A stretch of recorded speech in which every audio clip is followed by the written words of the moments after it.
tal amigos? ¿Cómo están? Bienvenidos a una nueva edición de su programa Altavoz Tendencias por Vital 91.1 FM y Tribu Televisión. Y lo que está caliente, lo que se está comentando es qué pasó realmente con el fallecimiento de este rapero Truco, Eduardo Ruiz. De acuerdo a últimas imágenes difundidas en redes sociales, de acuerdo a las cámaras de seguridad, el suboficial que disparó, Luis Magallanes, venía siendo perseguido por una turba que intentaba asesinarlo, matarlo, apedrearlo, lincharlo. Es por eso que luego vemos como el suboficial de Marras hace un disparo al piso, de acuerdo siempre con las imágenes difundidas a partir de las cámaras de seguridad. Sin embargo, se le ha dictado 7 días de detención preliminar en tanto avanzan las investigaciones. Por supuesto, homicidio, pero creo que ya queda deshecho esta hipótesis de homicidio y asesinato. No podría a lo sumo calificar homicidio culposo, aunque lo dudo. Para hablar sobre este y otros temas tenemos en cabina al doctor Víctor García Toma, él es expresidente del Tribunal Constitucional. ¿Qué tal, doctor? Buenos días. ¿Cómo le va, Aaron? Gusto en saludarlo, mis respetos. ¿Qué tal, doctor? Hemos visto recientemente que el suboficial Luis Magallanes venía huyendo de una turba que quería lincharlo. Y luego hace un disparo al piso. Y el disparo, la bala, rebotó y le cayó al rapero, al señor Eduardo Ruiz. Este hecho me parece, en primer lugar, importante desde la perspectiva de que la policía ha puesto en conocimiento a las autoridades civiles, porque no es un delito de función, el conjunto de hechos a efectos de que las autoridades fiscales y eventualmente judiciales adopten las medidas, ¿no? Lo cual implica que estamos dentro del marco del derecho. Pero sin restarle importancia al caso del deceso, de la muerte de este joven, yo quisiera incidir en que las investigaciones se deberían profundizar en aquellos que fueron protagonistas salvajes de una jornada, entre comillas, inolvidable para la ciudad de Lima. El daño que se ha causado, la forma tan salvaje con que estas zorras han atentado contra la vida, contra la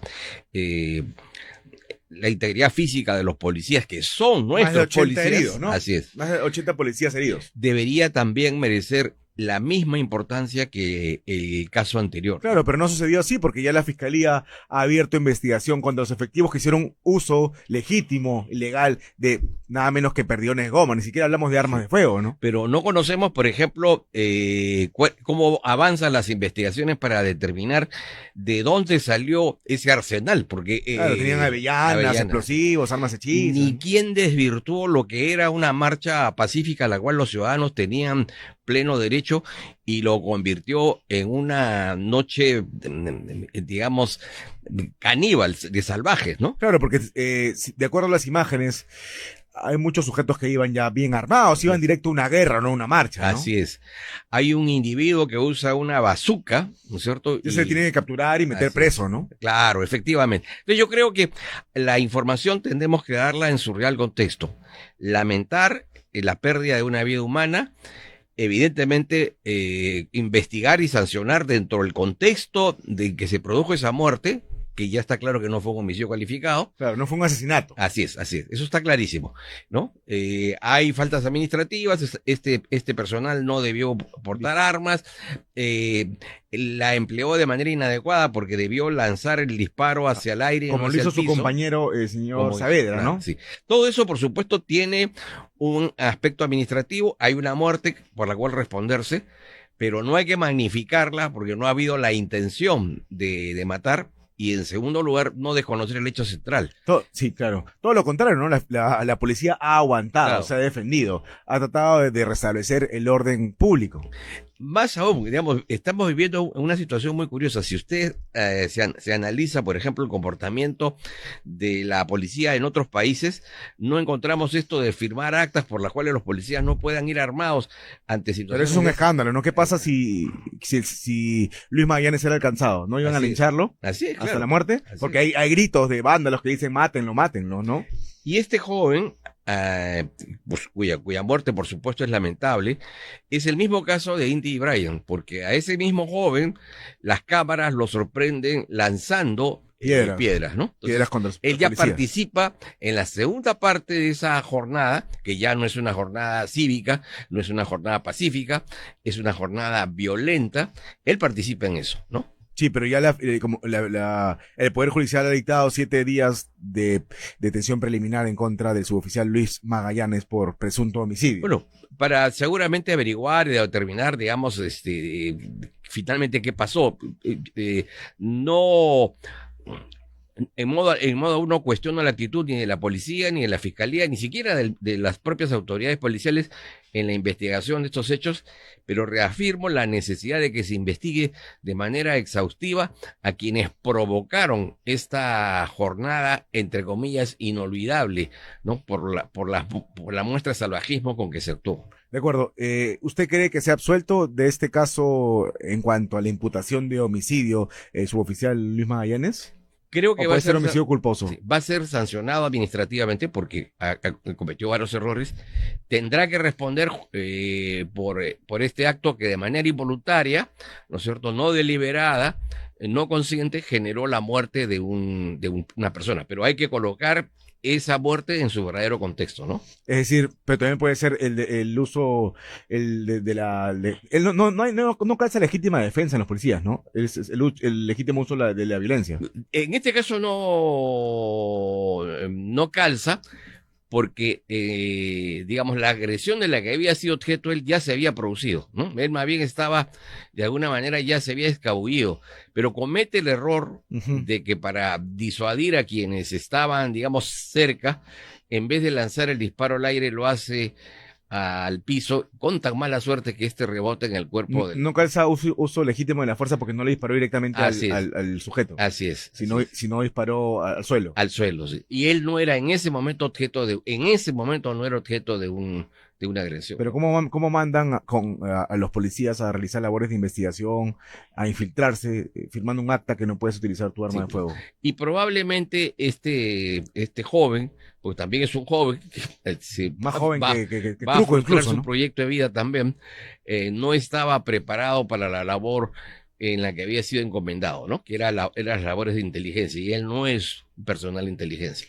Pero más allá de esos errores, establecido el verdadero contexto, lo importante es impedir que se busque aquí exaltar una muerte con fines políticos, que es lo que finalmente creo se va a conseguir, y colocaremos en su debido contexto los hechos, y en el cadalso de la indignación pública deberíamos colocar a quienes han provocado estos actos de salvajismo, ¿no? Sí, claro, totalmente salvajismo. Sí, ya hemos visto imágenes de cómo llegó incluso el mismo Magallanes al hospital de la policía, ¿no? Claro. Con la cabeza rota, Y ensangrentada, cerca de ¿no? 80 o 90 policías seriamente golpeados y seriamente heridos. Y así como... ¿Por qué solamente hay 10 detenidos? A lo sumo. Pero además, Aarón, Como máximo. digamos, se muestra, cierta prensa solo muestra a los familiares que están preocupados por las personas que están detenidas o heridas, y no se muestra también la misma preocupación y la misma indignación, el mismo sentimiento de afección de los familiares de los policías. Y hay que colocar en su debido contexto los hechos. Esos policías estaban allí a nuestro servicio, para garantizar nuestra seguridad, para garantizar el bien público. No estaban allí, ni siquiera por propia decisión. Como las policías de tránsito que les tiraron sus motos y tuvo que sacar su arma, no disparó, pero ya criticaban por qué sacan el arma, porque tenían que repeler a estos vándalos, ¿no? Sí. Y no se puede, digamos, insistir en que las jornadas cívicas, que son parte de la democracia, tengan necesariamente que degenerar en actos que pueden tener un contenido, y de hecho tienen un contenido criminal, ¿no? Porque esa marcha, ¿qué buscaba la marcha? Ya habían sacado a Ina Boluarte. ¿Qué buscaban? Destituir a José Gerí, que no llevaba ni una semana en el cargo. Mi impresión es la siguiente: hay un grupo que, digamos, hace algunos años algún éxito tenía en la organización de estos eventos. Esto se ha ido desacreditando, me refiero a los grupos cavieres. Sí. Y entonces ahora han encontrado formas, porque hay un cierto manejo inteligente en estos temas. Primero buscaron la fórmula de la generación bicentenario. que ocasionó la caída del señor Merino. La pregunta es, ¿dónde está la generación No, bicentenaria? es una entelequia, No existe. No existe. Si ahora se ha inventado la fórmula de la generación Z.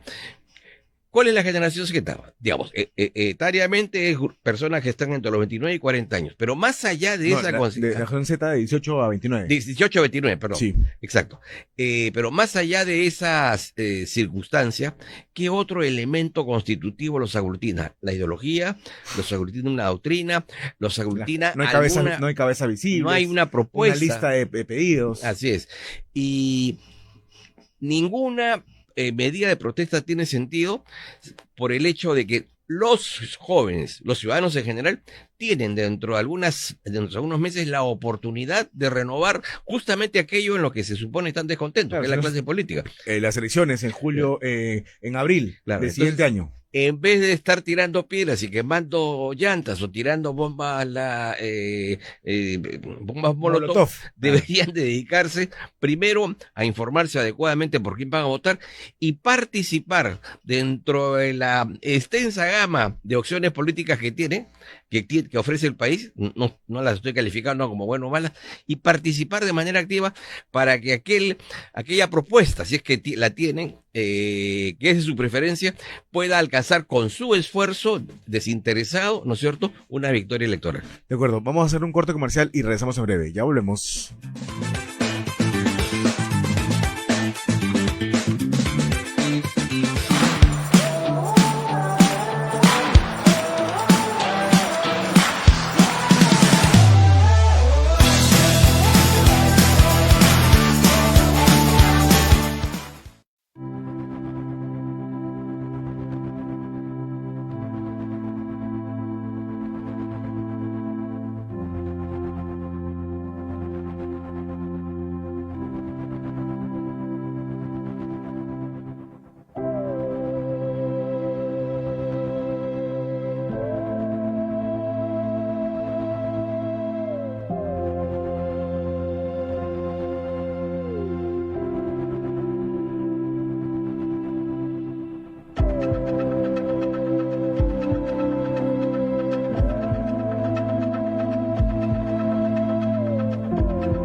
Información, música y entretenimiento están en Vital TV.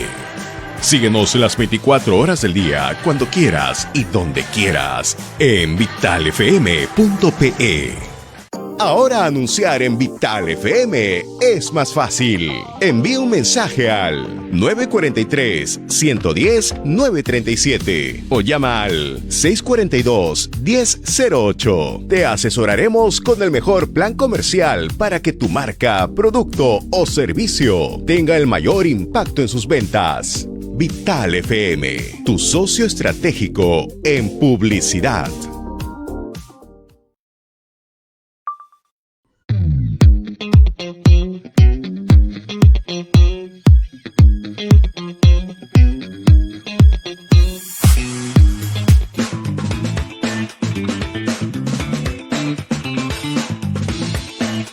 Estamos de regreso en Altavoz Tendencias por Vital y Tribu Televisión. A su vez estamos conversando con el doctor Víctor García Toma. Doctor, este grupo caviar que no gana elecciones, pero sí llega al poder con muertos, porque lo que querían en las marchas eran muertos, piden que o José Paredes, o Luque, o Flor Pablo asuman la presidencia porque supuestamente no son parte de este pacto mafioso. El tema es el siguiente, el conflicto o la crisis política que se suscitó ya como consecuencia final del atentado provocado en contra del grupo musical Aguamarina y que motivó que el Congreso de la República estimara que ya el gobierno no era viable, había la necesidad de recomponerlo. Se ha seguido, digamos, la sucesión constitucional. Entonces no hay nada que discutir. A ver, me puede gustar, no me puede gustar, pero se ha seguido la sucesión, digamos, establecida por por la Constitución. En relación a las personas que se señala, todas ellas tienen serios problemas de crisis, digamos, de ética y en segundo lugar de respeto a los principios y valores democráticos. La señora Flor Plavo tiene un proceso judicial a raíz de su intervención como ministra de Educación. De Vizcarra. Y ahí está. Nunca le hemos escuchado hacer un mea culpa de su participación en ese nefasto gobierno. En el caso de la señora Susel Paredes... Bueno, tenía un violador en su despacho, ¿no? A quien blindó en un primer momento, ¿no? Y existe una denuncia periodística en el sentido de haber tratado de favorecer a su pareja en un tema de tanta envergadura pública como es el caso de Caliwarma, ¿no? Pero a lo que yo quisiera ir es a lo primero que tú dijiste, Aarón, y es cuando hablaste de los caviares. Los caviares no ganan elecciones, pero festejan todas las victorias. Porque se trate de quien se trate, se meten a todos los gobiernos. Se meten a todos los gobiernos, repiten las mismas propuestas, ¿no? Ensayan las mismas mañas, el informe, la consultoría, ¿no? Etcétera, etcétera, etcétera. Y luego abandonan ese gobierno. Lo abandonan y lo sancionan con la mayor trasticidad sin hacerse cargo, ¿no es cierto? Y un mea culpa. Una cosa concreta es, por ejemplo, la Municipalidad de Lima. Claro, en la época de la señora Villarán. Todas las personas que han estado marchando, todas estas personas que están declarando, todos estuvieron allí. Sí, claro, con el no.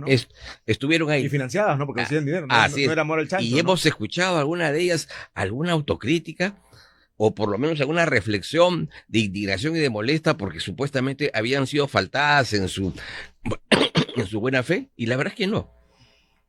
El silencio más absoluto. Lo mismo pasó con Humala, lo mismo pasó con Castillo, ¿no es cierto? Y si la señora Boluarte les hubiese dado espacio, se habrían subido ese barco. Claro, y se olvidaban de la delincuencia, inseguridad, así es. Y si ponían un premier de su agrado, como Mirta Vázquez, no existía inseguridad para nada. Así es, claro, ya era otro país. El país de las maravillas. Así es, sí. A mí me pareció innecesaria la vacancia de Dina Boluarte a 6 meses de las elecciones, pero bueno, estamos ya encima del caballo y me parece que ha sido una buena designación. El primer gabinete, su mayoría de nombres del señor Gerí, liderado por Ernesto Álvarez. ¿Usted qué opina de Ernesto Álvarez? Lo conozco bastante. Es un hombre que tiene formación política. Es presidente del TC, ¿no? Es presidente del TC, Pepecista. Ha sido decano decano de la Facultad de Derecho de la Universidad San Martín. En consecuencia, tiene experiencia administrativa. Tiene ñeque político.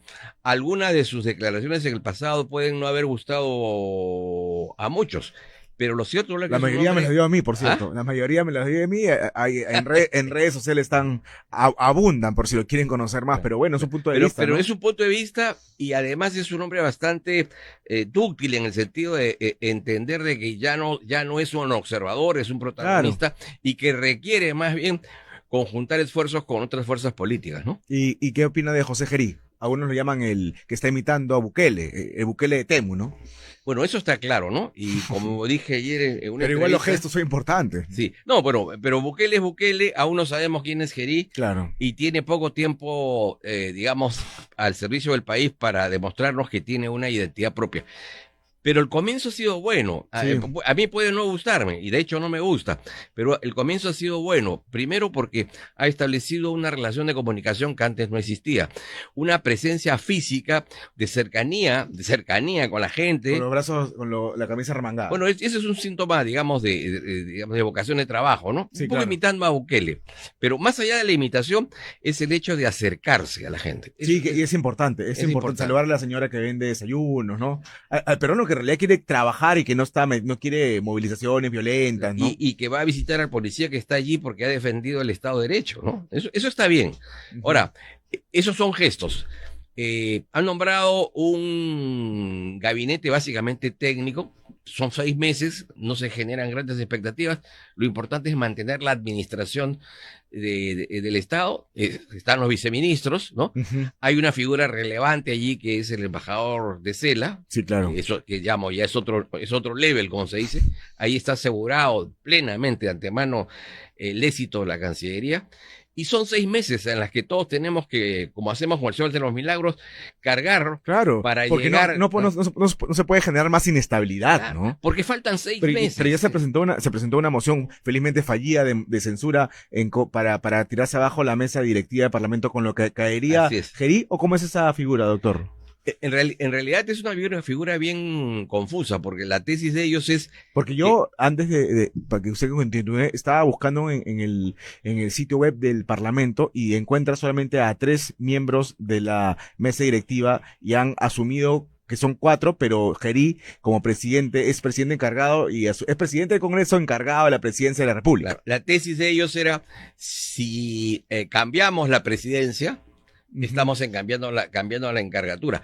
Pero lo que se olvida es de que el señor Gerí ha sido designado ya presidente de la República y en consecuencia solo puedes dejar el cargo dentro de los cánones que establece la Constitución. Y la única manera sería mediante una vacancia, ¿no? Que en este caso tendría que darse una causal. Con la censura no cae, con censura en la mesa directiva no cae. No, es que ya juramentó el presidente y de acuerdo con las reglas constitucionales el presidente permanece en el cargo salvo que renuncie, salvo que fallezca o salvo que sea objeto de una destitución luego de un proceso judicial que no se va a dar o por una vacancia por incapacidad moral. Pero usted cree que una mala interpretación del propio Parlamento entonces, porque justo estoy revisando en vivo y ponen integrantes en la mesa directiva, sale Rospigliosi como primer vicepresidente encargado de la presidencia del Congreso, Cerrón, Valdemar Cerrón como segundo vicepresidente y Eilich López como tercer vicepresidente. Bueno, eso está correcto, porque efectivamente el señor Gerí, que era presidente del Congreso, ahora está encargado de la presidencia. Y entonces, como hay línea de sucesión, todas son encargaturas. ¿Pero no faltaría uno en la mesa directiva? Sí, tendría que establecerse un miembro más, tendría que haber una elección más. Lo que creo que no lo están haciendo ahora, porque sería precipitar otra vez en el Parlamento una discusión sobre esta materia, ¿no? Así es. Afortunadamente Fuerza Popular no dejó solo a Gerí y se mantuvo o decidió la voluntad de Fernando Rospigliosi para quedarse a la cabeza del Parlamento, ¿no? Dos cosas, ¿no? La primera es que yo creo que han habido fuerzas políticas en el gobierno, en el Parlamento, que han actuado responsablemente en el sentido de acompañar al Poder Ejecutivo en este tramo para darle gobernabilidad al país. Eso, por cierto, también han ido acompañado de algunas prebendas, ¿no? El caso muy claro es el de APP, ¿no? Que ha tenido y aún me parece tiene presencia en sectores del Poder Ejecutivo. Pero más allá de esa circunstancia, se actuó de manera responsable. Ahora, yo creo que ya no se podía seguir cargando al muerto, por una razón muy sencilla. ¿Se refiere a Dina Boluarte? Me refiero a Dina Boluarte, por varias razones. La primera, la declaración del ministro del Interior, en el sentido de por tanto problema por un muerto, ya descalificaba, ¿no es cierto? Y lo de Dina Boluarte, que dijo, si son víctimas de extorsiones, no contesten las llamadas, no respondan mensajes. Ya no había manera de defender eso. Sobre todo porque es un gobierno que estaba con un nivel de desaprobación muy alto, muy alto. Y a su vez que de cara al 2026 nadie quiere llegar de la mano con Boluarte, ¿no? Y iba a haber el miércoles, ese miércoles iba a haber una marcha. Esa marcha iba a ser mucho más, digamos, numerosa y probablemente mucho más agresiva si es que hubiese estado la señora Boluarte en el poder, ¿no? Si usted cree que hubiera sido así. Hubiera sido, sí, yo pienso que sí. Sí, entonces finalmente se vio como una válvula de escape, una válvula de escape, ¿no? ¿no? Para claro. la vacancia de Dina Boluarte. Lo de Gerí no minoró el problema porque como él también carga una mochila por algunas denuncias. Pero están archivadas. No, pero sirvió de pretexto o motivo para, digamos, seguir protestando, ¿no? Claro, la denuncia por supuesta violación sexual está archivada. Está archivada. No se encontró ADN en el cuerpo de la víctima, ADN del presidente interino, ¿no? Digamos, aquí nos hemos acostumbrado a discutir o cuestionar las decisiones judiciales, que pueden ser buenas, malas, regulares, pero son decisiones que de alguna manera... Hay que respetarse, ¿no? Que deben respetarse, ¿no? Hablando de decisiones que deben respetarse, tenemos a la que nunca respeta decisiones judiciales o administrativas o de ente jerárquico como él, Espinosa, quien debe regresar al Ministerio Público, ¿o no, doctor? Pero aquí viene lo curioso. cuando hubo la oportunidad de que se presentara el caso de la señora Patricia Benavides, que regresaba por una disposición, ella se negó a acatar esa disposición. Claro. Estando obligada a ello funcionalmente.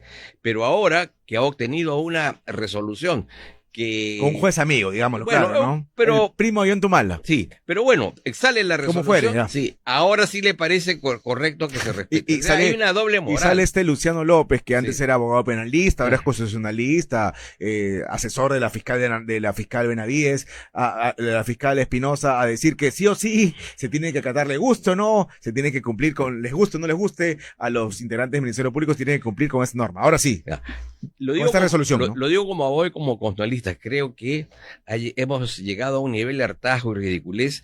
El número de medidas cautelares, las resoluciones que contenían inaplicación de las leyes en manos de jueces, primero provisionales. Sí, claro. Segundo, con serios déficits de formación jurídica. Pero en tercer lugar, y es lo más peligroso en este caso, claramente politizados. Esos jueces no son Pero ¿cuál imparciales. fue el argumento del señor el juez es Fidel Torres Tazo? Fidel Torres Tazo. Que se vulneró el debido proceso de Del Espinosa. ¿En qué sentido? Si hubo una investigación preliminar en la JNJ, luego se inició un proceso administrativo ordinario, digamos, no fue express, con miras a su destitución por no acatar una orden de la JNJ que era reponer a Patricia Benavides en su momento.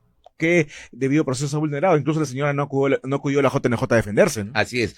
No, definitivamente estas decisiones judiciales tienen un claro tinte de carácter político. Yo espero que en el próximo gobierno iniciemos ya el proceso de reforma del sistema judicial y recuperemos a la justicia al servicio de los ciudadanos, porque mientras se dictan estas resoluciones en este cambalache político que ellos mismos provocan, el Ministerio Público incumple sus labores de prevención del delito, incumple sus labores de poder perseguir el delito cuando la policía les entrega, ¿no es cierto?, personas que han sido identificadas y tienen información relevante para que esas personas sean procesadas. El TC tiene que parar de una vez, ponerle óbice a estas medidas cautelares que van en contra de resoluciones Yo creo que entidades, sí. de diferentes entidades, ¿no? Sí. JNJ, Autoridad Nacional de Control, el mismo Congreso, ¿no, doctor? El Congreso ha sido víctima en varias oportunidades de que jueces sin ningún tipo de formación jurídica especializada, provisionales, es decir, dependientes, ¿no es cierto?, de una mano que es la que decide si te quedas o te vas, mano que por lo general levanta el brazo izquierdo, ¿no? Sí, claro, totalmente. Bueno, el TC tendrá que dirimir. Así es. ¿Y cómo se podría hacer la JNJ puede acudir ante el TC? Lo que yo creo que ya no lo va a poder hacer este gobierno porque no está, este parlamento porque no está muy legitimado, pero el próximo es hacer una modificación en el Código Procesal. A través del Congreso. Sí, sí. De acuerdo. El tribunal, por supuesto, podría dictar una medida, pero Creo que ya lo ha hecho y no lo han hecho caso, ¿no? Las decisiones del tribunal se respetan, pero el problema está en que yo creo que hay que atacar el fondo del asunto, que es la ley, ¿no? De acuerdo. Muchas gracias, doctor García Tomán, por la entrevista. Gracias también. Muchas gracias. Hasta otra oportunidad. Vamos a hacer un corte comercial brevísimo y regresamos en Altavoz Tendencias.